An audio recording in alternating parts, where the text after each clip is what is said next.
my name's Skills Cool. I'm here to play at State of Unrest in a raise.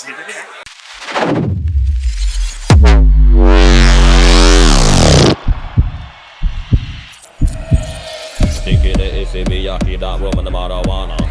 Stepping on me, they can swim with the piranha. Anytime me drop me go put on a marker. If it no money, say where them bad attack for.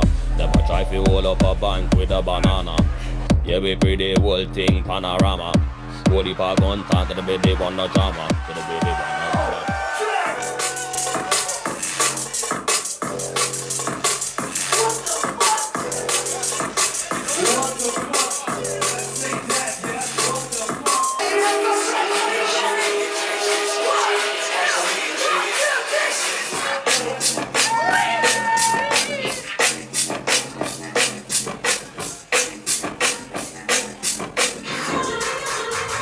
So you just played your set at State of Unrest. Can you tell me how it was? It was amazing. Yeah, it was cool. Playing in a cave is like not something you do every day, you know? It's pretty sick. Can you tell me about your journey in music? It all started basically in school, well, before school, really, before high school. The journey just became I saved for my own pair of turntables, went further down the line, buying records, DJing in my bedroom, my friends, and first like club experience was probably when I was like, it was an under 16s thing in Hitchin.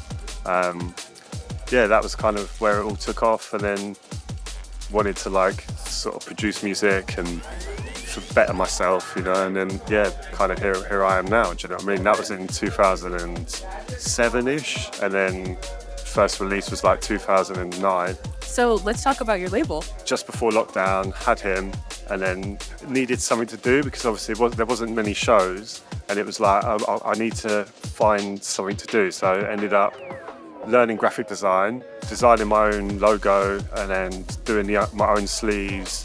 And then I already had like loads of music written for it. First release was in March this year, 2023, and then my second one was just 2-3 weeks ago. Yeah, the third one's coming in October. It's nice that I've got the art thing now, and then I've got the music, so I can do both and combine them. I really like when, I don't know, you take on two different things at the same time, and like you make a whole project. Yeah. I think that's always really cool. It's made my life so much busier actually. Like Yeah. there's more admin work and, you know, more boring work in a way, you know, but it's fun. I'm enjoying it, and it's good. It's nice that I've got my own little thing that I can like venture out and do now, so it's nice. And then I built myself like a website to sell the music on, and I'd never built a website before. I was just like, well, how do I do this? This learn, do you know what I mean? Like to learn stuff. That's such a 2020 activity, Exactly. like learning how to build a website. Exactly, you know, like why not? Why not?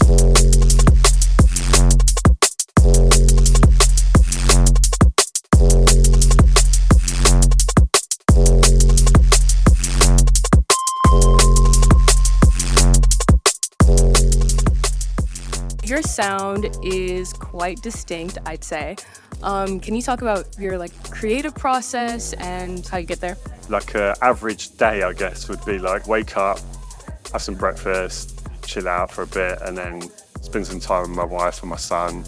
And then I'd like try to get myself in the mood to actually get in the studio. Some days it doesn't happen, but yeah, usually it would be like get in there, and then the whole creative thing would just be like sit down, where am I going to go with it? Find an idea where it's, I don't know, sometimes it can take like a sample or like just write some drums and then you start writing a bass line to the drums. There's no like real creative way of doing it, I find. I'm just like, I'll click away until things sound right. I don't really have like a creative process as much, but it's just more like if I wake up in a good mood, that's when usually things go well, do you know what I mean? If I wake up in a shit mood, I'm probably not gonna get involved and stay out the studio. But then, yeah, you know, things happen differently every time, I find. Like there's no right or wrong way or like one way of doing it. It's always different every time, you know? Was it always like that, like even in the beginning when you were starting and learning? I find in the beginning I was like, I'd probably spend a lot more time at night because I didn't have like responsibilities as much, you know, didn't have the boy. It feels more like a day job. Yeah, exactly, yeah. Try and like separate it from like your, into your home life, because my studio is at home, so you know it's like you got to separate that home life to day job as well. It can be really tough to like actually motivate yourself to get there and actually do some work. Yeah. But when it does go well, it's all right. Do you know what I mean? Yeah. It's good. You did a remix for Shy FX, which became like really big, really popular, and really iconic, I'd say.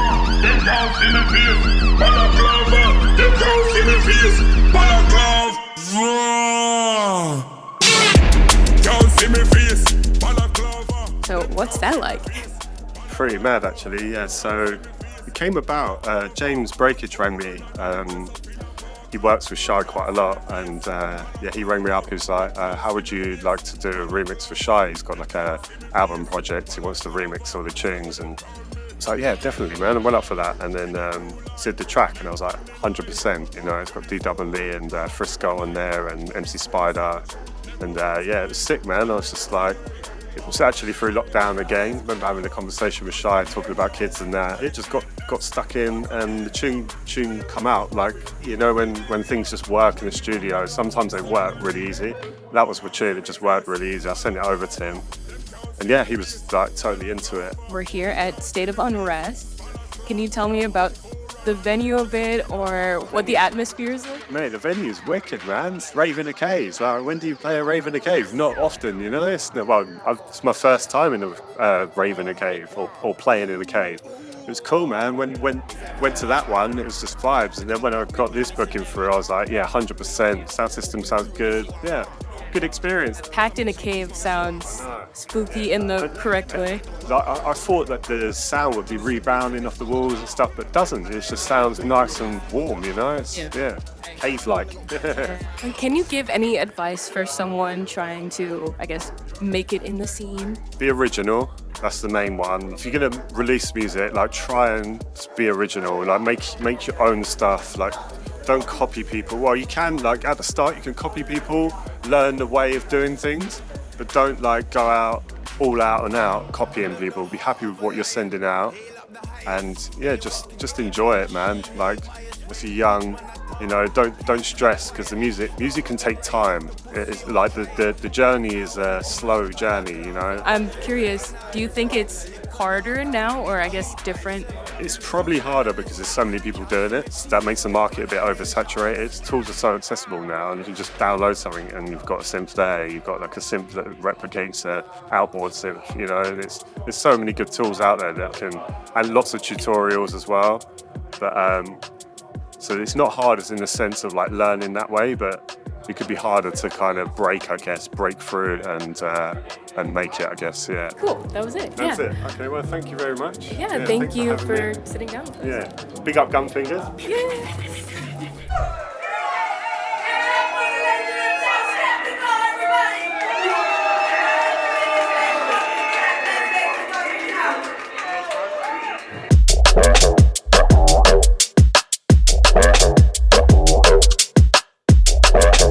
Tell me about the cave, because I think everyone agrees that it's really, really cool. Yeah, that's what we have here in Limburg, in the south part of the Netherlands. People always make jokes about us because we talk a little bit strange in comparison to other Dutch people.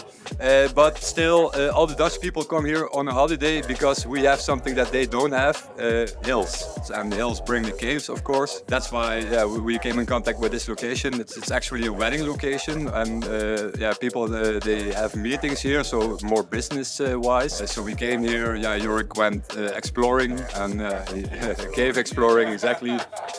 Dora the Explorer. He came here and he sent me the images, and we were both shocked actually that it was such a great location. It's more easy for people to go to Rotterdam or to Amsterdam or to Tilburg or whatever, you know, like it's more central, so it's really quite hard to get people here to the south. But still, I think in a way we represent the south of the Netherlands as State of Unrest, you know, so I couldn't imagine, like, we did it in clubs, you know, we had in complex and music dome, we did it in clubs, and it's nice. But I think a cave like this, because I think we represent Limburg a little bit, and caves, you don't have it anywhere in the Netherlands, also represent Limburg a bit, you know? So I think it comes together really, really nice. That's so cool. Like, I guess, hometown story. Yeah, right? Wrapped into it. I guess you mentioned the origins of it a little bit, but like, can you expand more on that? Like, how did that go? I have a 12-year-old brother. He was like full-on Metalheadz, so he brought me into.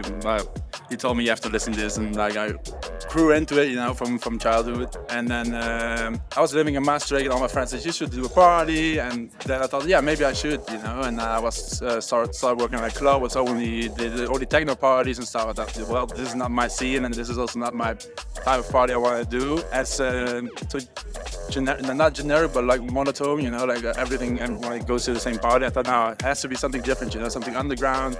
I love drum and bass. Let's do it, just let's try it, you know. So it came from there, and then the first edition was a major success, so then it can grow as well.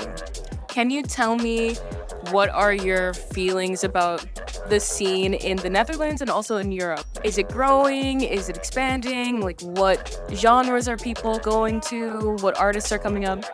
Tell me about it. I think like drum and bass has always been like a little bit of wavy, you know, it comes and it goes. But I think we have a steady movement now. I think Netherlands is growing really hard, like really good talent and really good events.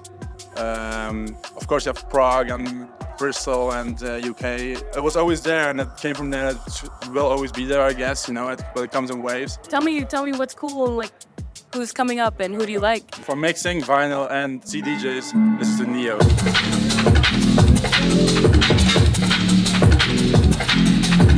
Do you have any advice for anyone who wants to potentially start throwing shows? What I've noticed is that if you stay true to yourself and do the things that you like, it will keep giving you energy to push on. And even if you do something that doesn't succeed, you still get the power to get up again and try again. What I think is the best advice to give is, just always stay true to yourself, do the things that you like to do, and don't let anyone else tell you what is the better option. Gunfingers! Perfect.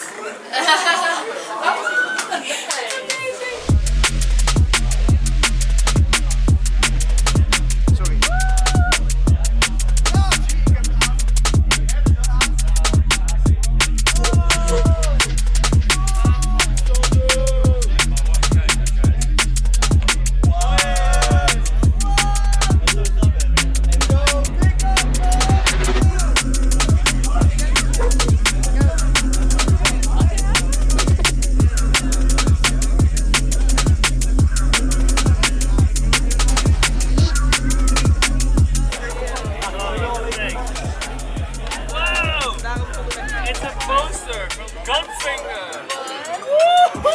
Look at the back! It's